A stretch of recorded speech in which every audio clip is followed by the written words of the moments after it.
the quiet ones among us.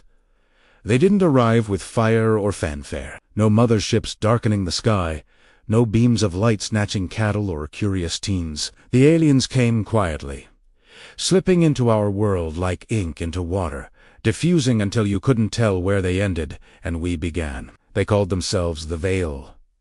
Not their true name, of course, but something soft enough for human tongues. They looked normal. Too normal. That was the first clue.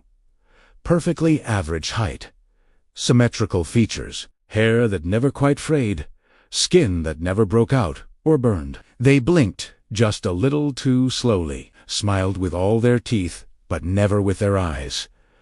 Dr. Elara Chun noticed them first. A neuroscientist studying micro-expressions. She'd been analyzing footage from subway security cameras when she saw it.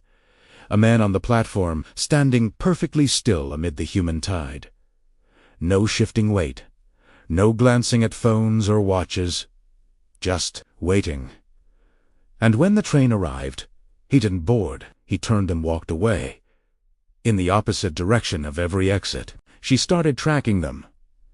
Not officially, not with grants or government backing. Just her, a laptop, and a growing paranoia that turned out to be terrifyingly correct. The Veil weren't invaders. Not in the traditional sense. They didn't want our resources, our land, or our weapons. They wanted something far more intimate.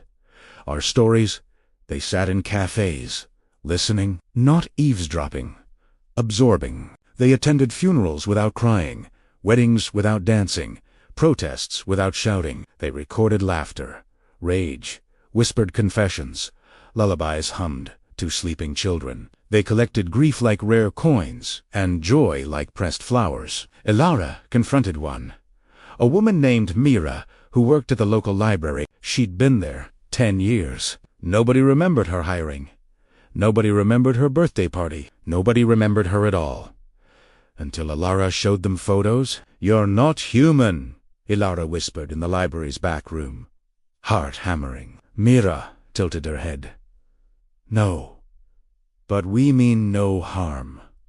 "Then why are you here?" "To remember," Mira said simply. "Our world is quiet now. Silent. We lost our own stories in a great forgetting. A cosmic entropy of memory. We drift among civilizations, collecting what makes you. You. Your chaos. Your contradictions. Your messy, beautiful noise." Elara's hands shook. "And then what? You leave?" "We are chief. We preserve. We become the keepers of what would otherwise vanish. Like your dinosaurs, your lost languages, your extinct songs. But you're erasing yourselves from our memories as you go," Elara realized. "That's why no one remembers you. You're ghosts with a purpose." Mira smiled. That perfect, empty smile. "We must remain unseen. Observation changes." The observed. "If you knew we were watching, your stories would change. Become performances. We need them raw. Real." Elara published nothing. Who would believe her? Instead, she began leaving notes.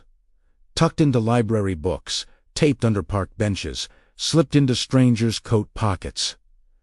"The aliens are here. They're listening. Tell your truth. Tell it loud. Tell it now." Some called her crazy. Others listened.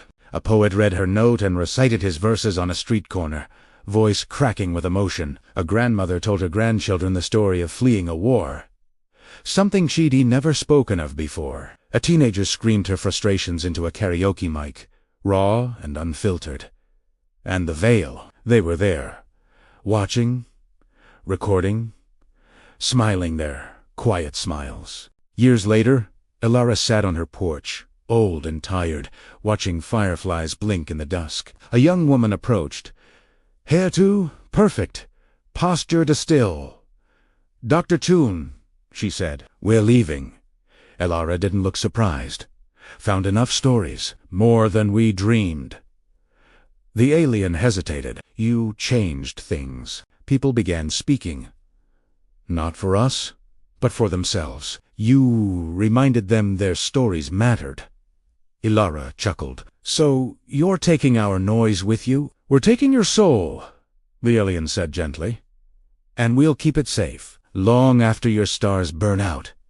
Your laughter, tears, your terrible, beautiful songs, they'll echo in the dark. The next morning, nobody remembered the woman who visited Ilara. Not even Ilara, but on her porch table lay a small, smooth stone, warm to the touch.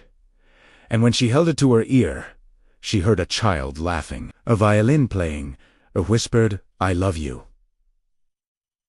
And she smiled. Because some stories, they're meant to be carried, even by aliens.